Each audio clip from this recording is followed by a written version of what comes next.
Alright, second go of this video here. Try not to get off in the weeds and ramble too much.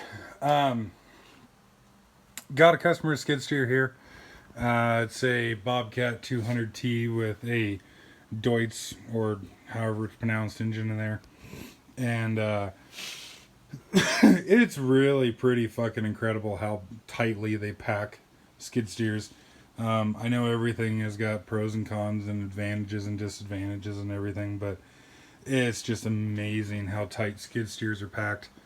Um, and the newer they get, the worse it gets. And it seems like engineers having a fucking head on their shoulders and thinking about what happens in the real world. Um, that that gets worse and worse as years go on too.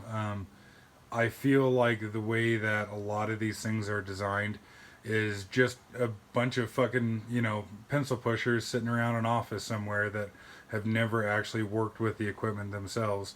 Aside from maybe like a little demo, um, you know, Bobcat or whoever, takes a brand new machine out and moves a couple scoops of gravel with it and goes, "Oh, look how great this fucking thing is. It's so wonderful."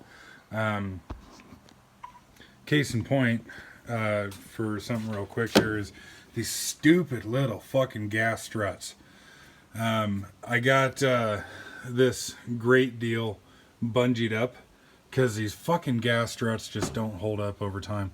Okay, granted, yeah, you could, replace that every, I don't know, 10 years, whenever the fuck it goes out, but, it's like, why can't it just be a pin? Um, why can't there just be something mechanical that holds that grate up? And again, it's just, I think the people that engineer this just have no idea what they do in the real world, and nothing's designed to last for very long or be, easy to service or easy to get parts for or anything like that. But my main point on this machine here is the air filter setup. So normal, regular Donaldson filter housing here. This is the 3-inch version, if I remember right. Um, and you can see that hose, that port right there, is the dirty air inlet to the filter housing. And it's got a hose that comes off the end of it that just comes to up top here. So that hose is the dirty air inlet for the machine. And so granted, on one hand, at least it's under the grate. This grate folds down, and you can see this line. It's got some rubber seals on the end there. So granted, that does fold down, so you hopefully don't get anything too big built up in there. But I mean, there's a wonderful place to collect, pine needles and leaves and dirt and everything. And the end of this thing is just completely open. It's just a fucking hose. It's nothing else. So if a mouse or whatever does get in here, a mouse would love to make a fucking home out of that thing there. Or bunch of fucking big leaves and I don't know, whatever the hell else gets up there.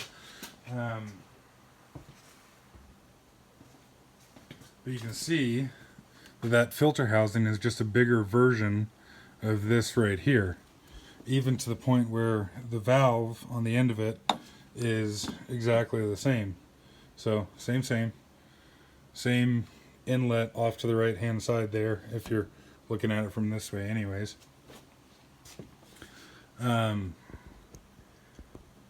But there's nothing to prevent, aside from the screen that's up top, there's nothing to prevent large chunks of whatever getting into the filter housing. On this little one here, it's got just a rain cap on. It's not a pre-cleaner or anything, but it at least has holes built into the rain cap and then like a little screen over it. So the largest thing that can get in there is, I don't know, 1/4 inch or whatever it is, versus the opening on that thing, which is like a 3-inch ID. And so, especially where we live, part of the problem with that is actually is embers from a fire. So we can get, pretty monstrous wildfires around here. And having something like, a skid steer or whatever is obviously a very valuable piece of equipment during a fire. With a setup like that there, you can just suck the embers straight down into the fucking air cleaner. And then, what's worse to get embers on than a piece of paper that's got air drawing through it? With this small filter housing that I have here, with the small filter housing that I have here, it does actually have flame retardant filters in it. They're kind of this green color, as opposed to the standard filters that are just like bleach white. These green ones are the flame retardant ones, so that's cool. That you can at least get those.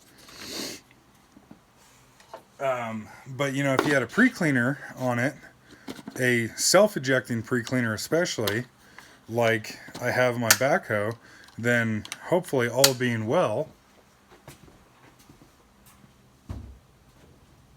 you can separate out the embers. Whoop, holy shit. You can separate out the embers before they even get to the air filter housing. And again, I understand space is at a premium on these things, but you're telling me that with your college degree and your PhD and all that kind of shit that, you can't design this fucking thing to fit a pre-cleaner like this? Because, if you were to put, say, like a Donaldson pre-cleaner, if you want to keep it the same company that you're buying the shit from, you're telling me that you can't find a way to fit one of those in there? Obviously, you'd have to change some things around or whatever, but it's ridiculous. It pisses me off, and I'm trying not to go down another tangent here. But, so these work by, they have the, like, inlet vanes here, where the dirty air comes up through here, and then the pre-cleaned air comes out through here.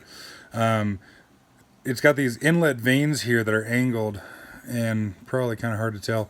But on the inside here, I'm just going to call it a turbine. I don't know what it's actually called. But it's got this little turbine in here that will spin around and actually physically, impact debris and spin it around until it comes out to the ejection port right here. And so these are really nice because they will self-clean, self-ejaculate, self-eject, whatever you want to call it. But there's no maintenance that needs to happen to these things. You do need to make sure that the turbine is still spinning. Like, granted, I'm sure it'll work to some extent if the bearings on this were to fail or whatever. But really, the only thing you have to do with these is make sure that the little turbine is still spinning, and then these work wonderfully. Of course, this is just one style from one company. This one here is a plastic one. They do make metal ones. Engineer is another company that makes plastic ones and metal ones. And if we're talking about fire, then obviously a metal one would be really cool. The problem is that they are really expensive. Like, these honestly are pretty expensive too. Like, you get a lot for it. There's a lot of molding, and there's actually little ball bearings in there and everything, so that's cool. But this little fart's $80. The metal version, I think it's like $250 or something, which I'm sure it would hold up longer than a plastic one and everything. Anyways, so this is one style, the like self-ejecting ones. Donaldson does have, I think they call it like the Serta cap or something like that. But it's a pre-cleaner that is supposed to work in conjunction with a Venturi on the exhaust stack. And so I don't think they make any, and like, the exhaust stacks are fucking, 3 feet long, 4 feet long, whatever it is. So it wouldn't be a very good application for this thing.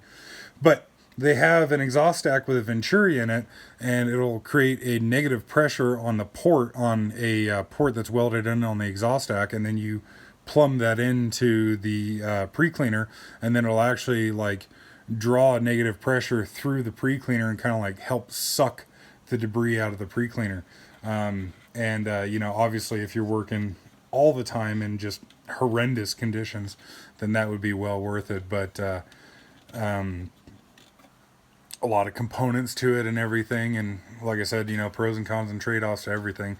They do work really well. They are some of the more efficient ones out there. And no normal maintenance in the sense of there's nothing that you have to clean out on them or anything. You do have to verify that they're working and what have you. But the simplest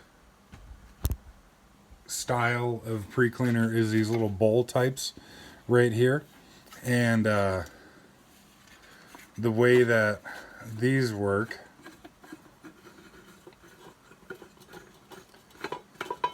is you got the lid and the bowl and the base, and it's got the same set of like inlet guide vanes, and so it'll spin the air as it comes up through here through the center of the bowl, and then the debris will spin around and then like spill over the edge here and collect down in the bowl, and then the air here has to make a 90 degree or 180 degree, I guess, turn, which the air can do relatively easily. But if there's debris and shit in the air, then it'll spin up to the top here and pour over into the bowl. Cool thing about these is there is absolutely no wear components, where like that top spin has got moving components in it and ball bearings and shit.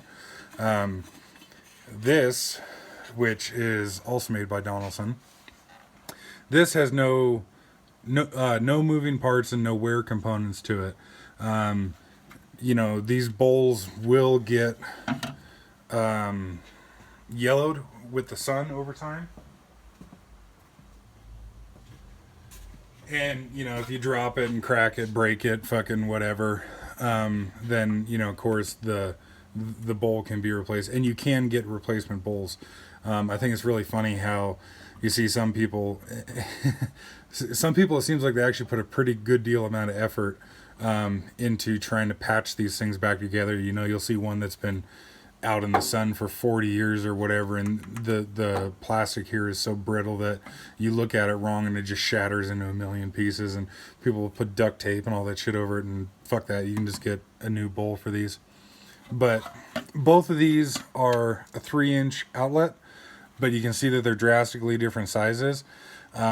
These bowl type pre-cleaners do seem to be rather sensitive to airflow.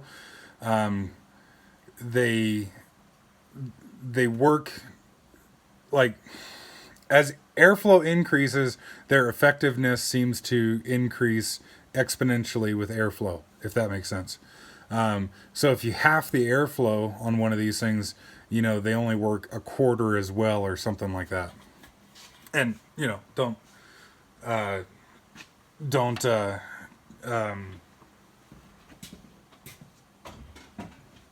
don't take that as being the gospel that half the airflow is a quarter effectiveness, but hopefully you understand what I'm trying to say there.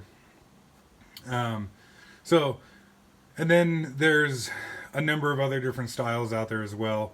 I think it's actually Fleet Guard that makes them, but the turbo pre-cleaners, that's actually what they're called. Like if you look back on the one that I have currently on my welder, it says a Turbo 3 pre-cleaner. They make metal versions of those that are self-cleaning, self-ejecting pre-cleaners, but that have no moving parts. They don't have the little turbine inside of them. And in my experience, in my personal experience anyways, it seems like the ones that don't have the little turbine in them are rather sensitive to airflow, whether it's the bowl type or the turbo pre-cleaners, or there's of course a huge variation of different models and everything of these things out there. The cool thing with this style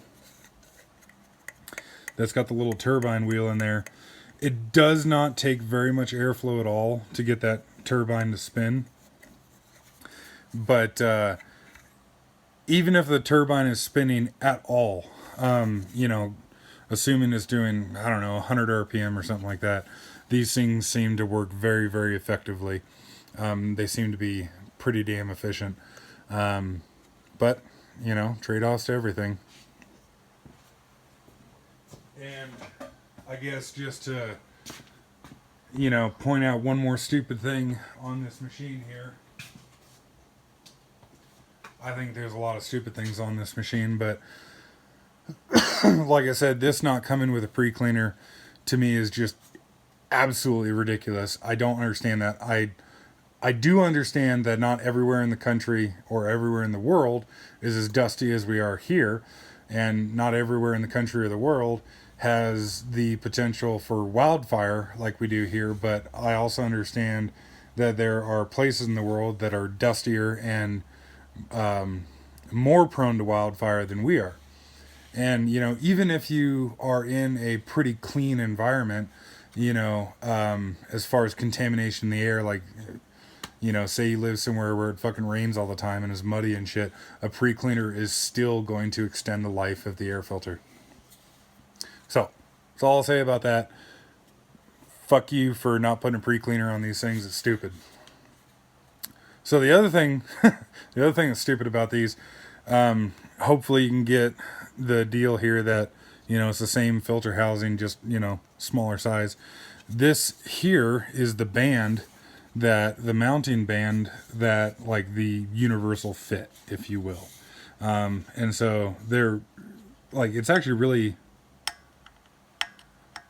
really thin gauge metal, but I suppose it doesn't need to be that, that thick of metal. But this bolt's really nice, got a nice spring on it and everything, and you know, you just rotate this to whatever position you want to be able to mount it. And you know, simple yet effective, and it's universal. If Bobcat wants to buy one of these and they want it mounted in that position, just move it and mount it in that position. Go for it.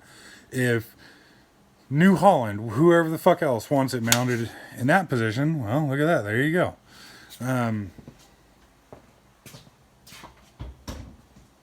Pretty fucking simple thing, right?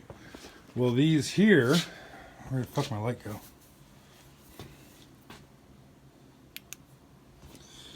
These here do it differently. So, oh, for fuck's sakes. So this here is the air filter housing right here. And in between this rib here and that rib there is where the mounting band would go if it had the other style. On this one, it's got this piece of plastic glued onto it right here. So this piece of plastic does not extend all the way around the filter housing. It's just glued on. And it's glued on in that one position with the dirty air inlet to the filter housing in that one position and the mounting band in that one position. So what that means is that this is a specific part number to Bobcat. Well, you know, maybe someone else uses that same one, but still, if, you know, say you, I don't know, somebody gave you one of these things or something, and you wanted to use it on another piece of equipment, but that angle didn't work out for you, you know, you'd have to cut that thing off or whatever and, you know, try and redo everything. And I really feel like what this is purposely designing shit to be difficult. There's no valid reason that I can see why this wouldn't have a regular mounting band. There's room here for, you know, a nut and a bolt to be for, you know, the metal mounting band. Or you could obviously just reorient this to where the bolts for the mount were on the bottom and then the spring and bolt and shit for the band would be on the top. But I really think that what this is trying to just make shit more complicated than it fucking needs to be.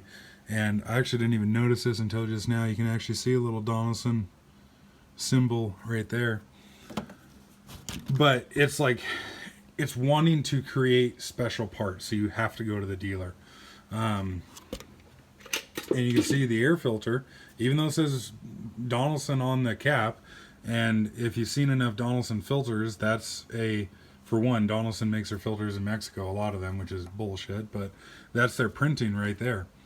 But you can see it says Bobcat, Deutz engine with Bobcat filters on it. Even though I would almost guarantee you anything that Bobcat does not make these filters. But I really am not a fan of new stuff in general for the most part. I mean, you know, you've seen the couple of videos that I make of my Trailblazer there, which, you know, I love the hell out of that thing and it's brand new, but I really don't see anything on the Trailblazer where they're trying to, where shit doesn't make sense like this. This is a piece of equipment designed to work in the dirt and all that kind of stuff, and you know, why doesn't it come with just really pretty basic things like a pre-cleaner? And you know, Bobcat obviously does not make the entire machine. You know, they don't make all the hydraulic lines and the injectors that go in the engine and the engine itself and this and that and the other. But it seems that as shit gets newer, it tries to be, they try to make it seem like, you know, everything is in-house built, which just isn't the case. But yeah. I guess just wanted to show those pre-cleaners right quick and basically show, in very simple terms, show how they operate and everything. And I don't know, rant and rave about how dumb that is. And I suppose that's it.